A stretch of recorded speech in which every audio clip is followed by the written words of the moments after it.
संतदास जी महाराज ने, जो साईदान जी थे वही संतदास जी महाराज हुए, जो संतदास जी महाराज सामने विराजमान है। तो जब महाराज ने चोला बदला था साईदान जी के बाद, तो अपने जो गुरु थे, आपको चोला का मालूम है ना, खराड़े में चोला बदला महाराज ने, खराड़े के पास है। मतलब साईदान जी जो थे किसी राजा के लड़के थे, जो बोलते हैं खड़िया चारण। तो जो राजा के जो लड़के थे उस समय इनकी 2 पत्नियां थी। बड़ी वाली पत्नी कोई संतान नहीं थी, छोटी वाली पत्नी थी वो गर्भावस्था थी। और उस समय साईदान जी की जो उम्र थी वो 35 साल की थी और उस समय शरीर छूट गया। अब आप विचार करिए कि जिस ठाकुर के एक ही लड़का है और पीछे कोई संतान नहीं, तो मन में तकलीफ होती है।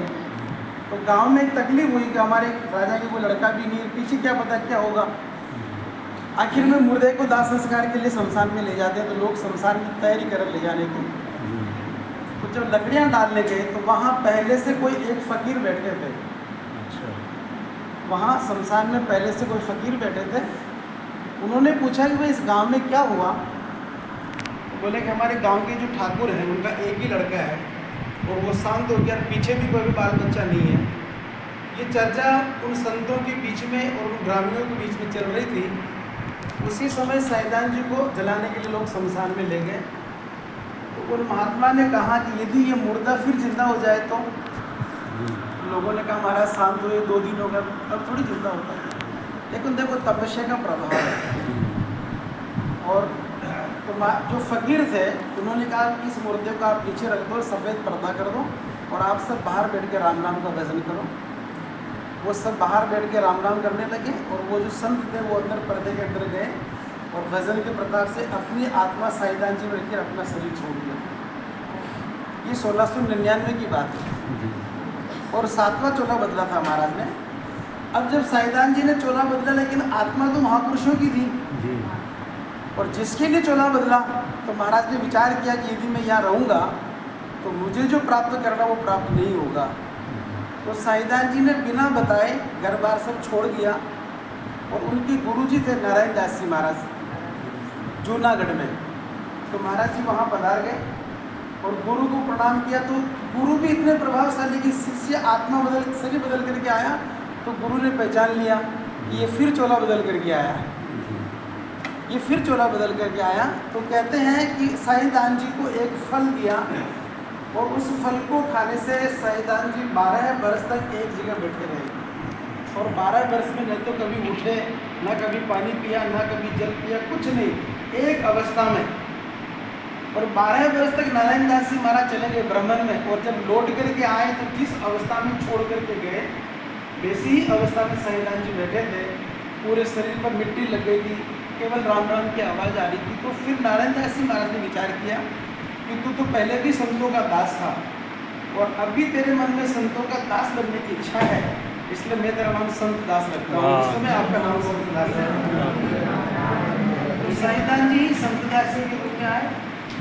फिर महाराज बाहर पधारते थे, उनके कई अनुयायी बन जाते थे, कई शिष्य बन जाते थे। तो उनके गुरुजी ने कहा कि बेटा तू जो ये इतना जमेला पालता है ना, तेरे भजन में विघ्न करेंगे। तो संत दास जी महाराज जी कहा मैं तो बनाता नहीं, तो बन जाते हैं अपने आप। भजन का प्रभाव जहाँ होता है ना, वहाँ फिर शिष्य बना ही नहीं जाता, अपने आप लोग बन जाते हैं। आपके गुरुजी ने कहा कि तू जाजपुर क्षेत्र में जा, ये जो भूमि आती है जाजपुर क्षेत्र में आती है, बोले वो निर्दय भूमि है, वहाँ तेरा कोई शिष्य नहीं बनेगा और वहाँ तेरे एकांत रहेगा। तो महाराज जी यहाँ पधारे संतदास बाबू जी। तो उनके मन में ये भाव था कि मेरे गुरु ने कहा कि निर्दय भूमि है, तो एक जिज्ञासा मन में थी, परीक्षा तो करूँ कि निर्दय भूमि कैसे है। तो जब यहाँ पधारे तो यहाँ खेत थे और उस समय खेतों में गेहूँ अनाज बो रखा था। तो एक महिला जो थी वो अनाज गेहूँ में अनाज में जो पानी जा रही, पानी छोड़ रखा था, पानी चला रही थी। तो दोहरा जो होता है वो टूट जाता है पानी के बहाव से। तो वो महिला बार बार मिट्टी डालती, वो बार बार टूट जाता, बार बार डालती, बार बार टूटता। तो उसकी जो पलने में 6 महीने का बच्चा था उसको उसमें डाल दिया, उसमें मिट्टी डाल दी उसको। ये दृश्य महाराज ने देखा है। तो महाराज ने विचार किया कि माँ तो माँ होगी, लेकिन ये कैसी माँ जो उसने अपने बेटे को डाल कर मिट्टी डाल दी। मेरे गुरु ने कहा कि निर्दय भूमि थी, निर्दय भूमि ही है और मेरे भजन के लिए ठीक रहेगी। तो महाराज ने फिर यहाँ भजन किया। संदास जी महाराज ऊपर बैठे, हाँ महाराज जी ने यहाँ भजन किया। और यहाँ पहले संदास जी महाराज के पास में, संदास जी महाराज जो थे वो सगुन परंपरा के थे। सगुन में और निर्गुण में कोई भेद नहीं है, लेकिन महाराज जी जो थे सगुन के उपासक थे। सालग्राम भगवान की मूर्ति की पूजा करते थे और भक्ति इतनी प्रबल थी कि मूर्ति के सामने जो भोग का थाल रखते थे तो मूर्ति प्रसाद पाती थी। ये सब घटना यहाँ की है। भोजन रखते थे, मूर्ति प्रसाद पाती थी, दूध रखते थे, मूर्ति दूध पीती थी। एक दिन महाराज जी भगवान को भोग लगा रहे थे और अचानक कोई व्यक्ति आ गया, उसको देख लिया तो उसने विचार किया कि चमत्कार बाबा में नहीं, चमत्कार तो मूर्ति में है। तो उसने वो मूर्ति चुरा ली। जब वो मूर्ति चुरा ली तो संदास जी महाराज सब कुछ वही था। तब महाराज ने विचार किया कि मुझे अब ऐसा परमात्मा प्रकट करना जिसको चुरा ही नहीं सकता है। तो अपनी जो संप्रदाय में केवल्य भक्ति है श्वासोश्वास वाली, वो महाराज ने वो मूर्ति चुराने के बाद में भजन प्रारंभ किया केवल्य भक्ति का। सबसे पहले संदास जी महाराज ने उसकी नींव लगाई। तो श्वासोश्वास महाराज भजन करते थे। उनके लिए कहते हैं कि 70 करोड़ राम राम के नाम जो निकलते थे रोम रोम से, रोमावली राम राम रंग लाल की ध्वनि उनकी निकलती थी इसी जगह। तो जो भजन चल रहा था महाराज का, तो वो भजना अवस्था भगवान ने देखी और ऐसे ही महाराज विराजमान थे। तो महाराज ने मन में विचार किया कि मैंने 7 बार तो चोला बदल लिया और अभी तक मुझे परमात्मा का दर्शन मिले। उन्होंने विचार किया कि भगवान मुझे कोई अपनी ऐसी वस्तु दो, ऐसा विचार किया। और वाणी जी में आता है कि पहले दिन तो संत दास माला से उपजो भाव और दूसरे दिन तो राम जी माला करी बसा। एक दिन मन में भाव आया और दूसरे दिन इनकी चोली में माला अपने आप आई आकाश मार्ग से। तो वो माला जो आई, उस माला के सुमेरु नहीं है। अपन जो फूल रखते हैं माला के, आज 11 माला हो गई, जो माला करते हैं उनको पता है, आज 5 माला हो गई, उसके बाद में कमंडल जैसा फूल होता है। तो उस माला के वो फूल नहीं है जिसको अपन सुमेरु बोलते हैं। तब महाराज ने कहा कि सुमेरु के बिना माला अधूरी होती है। आकाशवाणी हुई कि तुम्हें सुमेरु की क्या जरूरत पड़ी, तुम रात दिन भजन करते हो, जिसको विराम लेना है उसको सुमेरु की जरूरत पड़ती है। इसका सुमेरु मैं हूँ। तो आपने कहा जो भी है दर्शन दें। तो भगवान ने आपको दर्शन दिया और अपने हाथ से जो माला थी आज भी वो माला यहाँ विराजमान है। मैं दर्शन करूँगा, आपको बैठिए। वही माला आज भी यहाँ विराजमान है। और उस माला के लिए कहते हैं कि वो माला पहले स्वतः अपने आप जगह पे घूमती थी। कई लोगों ने दर्शन भी किए और उसमें से राम राम की जो आवाज़ थी वो कई लोगों ने सुना भी। लेकिन कुछ काल के बाद में ऐसे भी कई संत आए तो उस माला में से एक मोती निकाल लिया है। तो वो मोती निकालने से वो माला पीड़ित हो गई। उसके बाद वो माला घूमना बंद हो गई। तो संदास जी महाराज की एक तो माला है जो भगवान ने दी जो, और एक जो महाराज की गुदड़ी उड़ते हैं जिसको अपन गुदड़ बताया कहते हैं कि ताई के प्रताप से गुदड़ भयो बेग है। आज तो सब संत जितने सब गुदड़ी उड़ते हैं, लेकिन मेन जो गुदड़ संप्रदाय है वो दांतला धाम है कि ताई के प्रताप से गुदड़ भयो। संतदास जी महाराज गुदड़ भी बोल के उड़ते थे और इसीलिए इनको गुदड़ बादशाह भी बोलते थे। तो महाराज जी गुदड़ी उड़ते थे। कई चमत्कार गुदड़ी के भी दिए महाराज ने। तो महाराज का जो दाह संस्कार हुआ ऐसे तो शरीर जल गया, वो गुदड़ी नहीं जली। आज भी वो गुदड़ी दर्शन के लिए विराजमान है। दूसरा गुदड़ी है और तीसरा ये सामने पलंग देखना है, चौकी जिसको पाटा बोलते हैं, ये जिसके ऊपर पीला कपड़ा लग रहा है। ये अभी 100 साल पहले ही घटना है। तो कोई भगत आया था तो ऐसे मन में उसकी कोई इच्छा थी, वो पूरी हुई। ये तगत वो बना के लाया वहाँ से। तगत बड़ा बन गया, दरवाज़ा छोटा है, इतना निर्माण हो गया, लेकिन ये दरवाज़ा आगे ऐसे ही। ये तगत अंदर नहीं गया।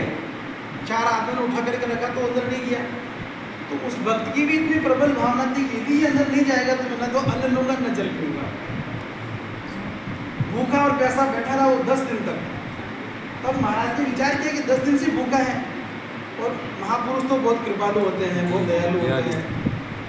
तो महाराज ने स्वप्न में दर्शन दिया कि तू क्यों भूखा मरता। बोले कि जो चीज़ मैं आपके लिए बना के लाया हूँ और यदि वो आपके काम में नहीं है तो फिर बनाने में अपना व्यर्थ हो गया।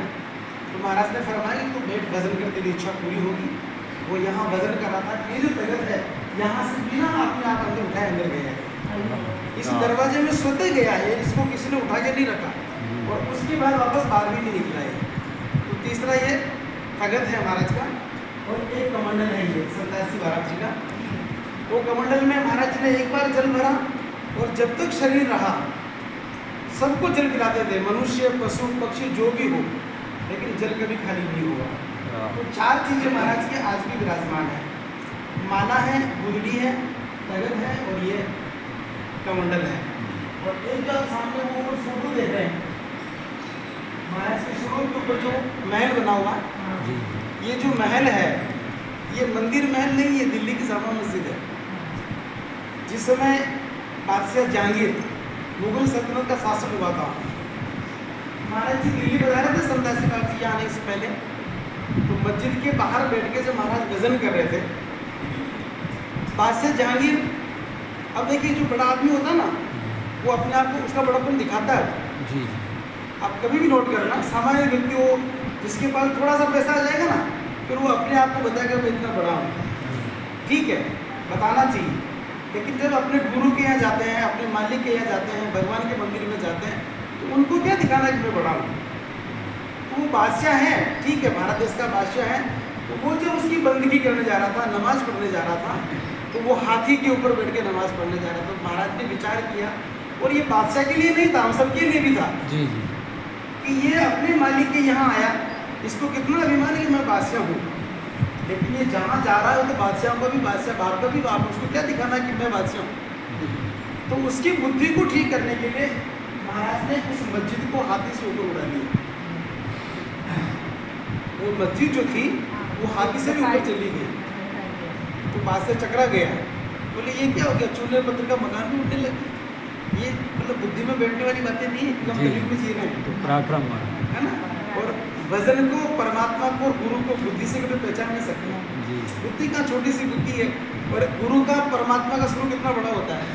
तो ये अकल्पनीय घटना है नहीं, लेकिन जो राम स्नेही है, जो अपने धर्म को मानने वाले हैं और जिनको आस्था है, वो कभी बुद्धि से नहीं तोड़ते हैं, वो तो केवल अपनी भावना से और श्रद्धा से तोड़ते हैं। तो जब मस्जिद आकाश में उड़ी, बादशाह चकरा गया, बोले क्या हुआ, तो उसके जो नौकर थे उनसे कहा जाओ पता करो किसने किया क्या। तो उसके वजीर थे, उनका जहाँ पर ना कोई एक हिंदू का फकीर बैठा है, तो बादशाह समझ गया ये जो चमत्कार है इन्हें महापुरुष का। तो वो हाथों से ऊपर गया और उतर करके महाराज से प्रार्थना करी कि मेरे नमाज का समय है, आप इस मस्जिद को नीचे बिठाइए। तो महाराज ने मस्जिद को नीचे बिठाया और बादशाह ने कहा कि मैं नमाज़ पढ़ करके फिर आपसे भेंट करूँगा। तो नमाज़ पढ़ करके महाराज के पास, बाप जी के पास वापस आया। तो बाप जी ने कहा देख बेटा, उस मालिक को क्या दिखाना कि मैं बादशाह हूँ, वो सबका बादशाह है, सबका मालिक है। तो उसने क्षमा याचना करी, महाराज से प्रार्थना करी कि मैं जीव हूँ, मुझसे अपराध हो गया, आप जैसे महापुरुष आते हैं वही हम जीवों को सही मार्ग दिखाते हैं। तो बादशाह ने अपनी प्रसन्नता प्रकट करते हुए महाराज को कुछ भेंट किया, सोना चढ़ाया। तो बाप जी के पास एक कमंडल था जो आज भी है, इसमें से महाराज जो जल भरते थे उसमें से जल लिया, और वो जो दीवार थी मस्जिद की दीवार, उससे से पानी का छींटा की दीवार पूरी सोने की बनी। बोले मैं तो संत हूँ, मुझे सोना नहीं चाहिए, और तुम्हें जितना सोना चाहिए तुम इसमें से ले लो। तो बादशाह ने कहा कि मेरे तो खजाने में सोना है, लेकिन आपकी तो निगाहों में सोना है, हम आपको क्या भेंट करें। तो बादशाह ने जो टोपी महाराज ने लगा रखी है, ये टोपी बादशाह जहांगीर की, जो एक हिंदुस्तान का ताज माना जाता था, वो उतार करके महाराज को भेंट किया, ये ताज मैं आपको भेंट करता हूँ। तो महाराज ने सम्मान रखने के लिए इस टोपी को धारण कर लिया। और जो खजाने में सोने की बात की तो मुझे किसमें चाहिए, तो बादशाह ने पद्मी दी कि तपई संत गादी गुजर बादशाह, गुदरी ओढ़ते थे महाराज। आज तो पद्मी कोई भी बोलता, कोई भी लगा लेता, लेकिन ये जो परंपरा है कि तपई संत गादी गुजर बादशाह, नजर दौलत मेहरबान, आप जहाँ नजर डालते हो वहाँ सोना सा क्या भेंट करें हम आपको। तो यहाँ जो छड़ी चमर छत्र जो वगैरह जो मिले हुए सब बादशाह, हालांकि स्वामी संतदास जी महाराज को इससे कोई मतलब नहीं था, क्योंकि वो तो थे ही दास ना, वो तो गाली आप वाणिज्य पढ़ेंगे उसमें महाराज ने सब मना किया, वो किसी के पक्ष में नहीं थे, लेकिन फिर भी भक्तों का मान रखने के लिए तो टोपी जो है आज भी इस गादी पे जो भी आचार्य रहते हैं वो टोपी आज भी लगाते रहे, टोपी आज भी कायम है। इस बुजुर्ग संप्रदाय में कोई चक्कर लगाए न लगाए, लेकिन वो टोपी लगाना चाहिए, टोपी से पहचान होती है। तो ये तो स्वामी संतदास जी महाराज ऊपर जो बैठे हैं, और इनके शरणागति शिष्य हुए प्रेमदास जी महाराज, और प्रेमदास जी महाराज के शिष्य हुए दरियाव जी महाराज। वहाँ से रेण की शाखा चली, और नीचे बैठे कृपाराम जी महाराज इधर। ये संतदास जी महाराज के शिष्य भी हैं और संतदास जी महाराज के पुत्र भी हैं। जब महाराज ने चोला बदला था तो छोटी पत्नी की जो गर्भावस्था थी और उनके जो बालक हुआ वो कृपाराम जी महाराज थे। तो साईदान जी की पत्नी उस बालक को लेकर के यहाँ आ गई कि जब आप साधु बन गए तो इसको भी साधु बना दो। तो महाराज ने कहा मेरी इच्छा नहीं, तेरी इच्छा तो बना दे। तो कृपाराम जी महाराज ने उनका शिष्य बना दिया और कृपाराम जी महाराज इस गादी पर 132 वर्ष विराजे, 132 वर्ष विराजे। और उनके शिष्य हुए रामचंद्र जी महाराज, जिन्होंने शापरा में रामश्री संप्रदाय की स्थापना करी। तो शापरा और रेण प्रेमदास समाज की परंपरा में इन दोनों का गुरुद्वारा इस संदास समाज का माना जाता है।